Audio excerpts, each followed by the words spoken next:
नमस्कार दोस्तों, स्वागत है आपका किसान बुलेटिन में और मैं हूं आपके साथ पारुल यादव। चलिए दोस्तों, एक बार नजर डालते हैं खेती बाड़ी और गांव से जुड़ी आज की बड़ी हेडलाइंस पर। बांस योजना के तहत 500 एकड़ क्षेत्र में पेड़ लगाएगी समक कंपनी। 70 सालों तक सालाना 1.5 लाख का मुनाफा कमाएंगे किसान। भारत सरकार ने देश के किसानों को दी एक और बड़ी सुविधा, बिना लाइसेंस के अपनी उपज विदेशों में बेचेंगे किसान। आत्मदाह करने कलेक्टोरेट परिसर पहुंचा किसान का पूरा परिवार। 2 महीने से बिना बिजली के जिंदगी बिता रहा था परिवार। भारत सरकार द्वारा शुरू की गई बांस मिशन योजना के तहत उत्तर प्रदेश के बुलंदशहर में जैव ऊर्जा विकास विभाग के सहयोग से समक कंपनी 500 एकड़ क्षेत्रफल में बांस के पेड़ लगवा रही है, जिसके चलते किसानों को 1 एकड़ क्षेत्र में लगे बांस से 3 सालों बाद लगातार 70 सालों तक सालाना 1.5 लाख रुपए का मुनाफा होगा। साथ ही कंपनी किसानों से इसके तहत बीमा बांस की वैरायटी लगवा रही है, जो बिना झाड़ के सीधे तेजी से बढ़ते हैं। आपको बता दें कि ये योजना समूह आधारित है, जिसे खास तौर पर बुलंदशहर में गंगा नदी के तट पर बसे गाँव के लिए शुरू किया गया है। इसके तहत किसानों को बांस की खेती का प्रशिक्षण देने के साथ ही हर किसान को 1 पेड़ के लिए मुफ्त बांस के पौधे दिए जाएंगे।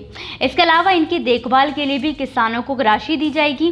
साथ ही 3 सालों के बाद से कंपनी खुद इसकी खरीद बायोकोल, बायोएथनॉल और प्लेट्स बनाने के लिए करेगी।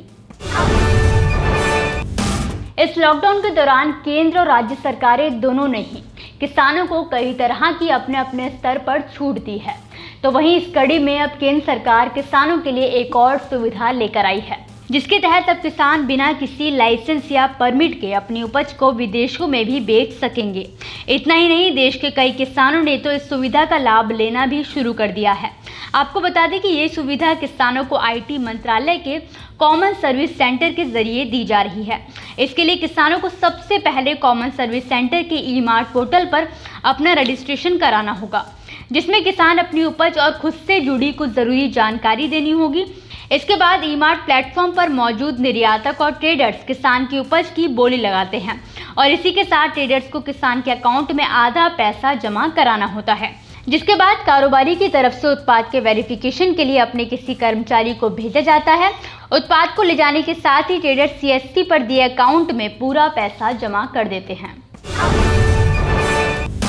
देश भर में रोजाना ना जाने कितने ही किसान आत्महत्या करते हैं, लेकिन उनको पूछने वाला कोई नहीं है। ऐसा ही एक मामला बीते दिन मध्य प्रदेश के सतना जिले से सामने आया है, जहां जिले के कलेक्टोरेट परिसर में एक पूरा किसान परिवार आत्मदाह करने पहुंच गया।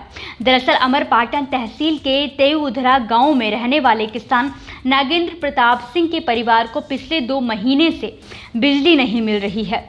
कई बार शिकायत करने के बाद भी अधिकारी बिजली का कनेक्शन नहीं जोड़ रहे हैं, जिसकी वजह से किसान की खेती बाड़ी प्रभावित हो रही है और किसान का पूरा परिवार बीते 2 महीने से अंधेरे में ही खाना खाने तक मजबूर हो रहा है। ऐसे में बीते दिन किसान और उसका परिवार परेशान होकर आत्मदाह के लिए कलेक्टोरेट परिसर पहुंच गया, जहां उन्होंने कलेक्टर को अपना ज्ञापन सौंपा और साथ ही कार्यवाही करने की भी मांग की। हालांकि कलेक्टर ने इसके बाद तुरंत बिजली कर्मचारियों की एक टीम को गांव पहुंचकर बिजली की व्यवस्था करने के निर्देश दे डाले। तो दोस्तों, आज के किसान बुलेटिन की बड़ी खबरों में फिलहाल के लिए आप मुझे दीजिए इजाजत। नमस्कार। अगर आप चाहते हैं कि ग्रीन टीवी इसी तरह से किसानों को सशक्त करने के लिए कार्य करता रहे, तो आप भी इसमें अपना सहयोग दे सकते हैं। डिस्क्रिप्शन पर जाकर दिए गए लिंक पर क्लिक करें, पेटीएम करें, NEFT और क्रेडिट कार्ड के जरिए भी आप हमें सहयोग दे सकते हैं। अगर आप हमारा ये वीडियो YouTube पर देख रहे हैं तो हमारे चैनल को सब्सक्राइब करें और अगर FB पर देख रहे हैं तो इसे लाइक करें और शेयर करें।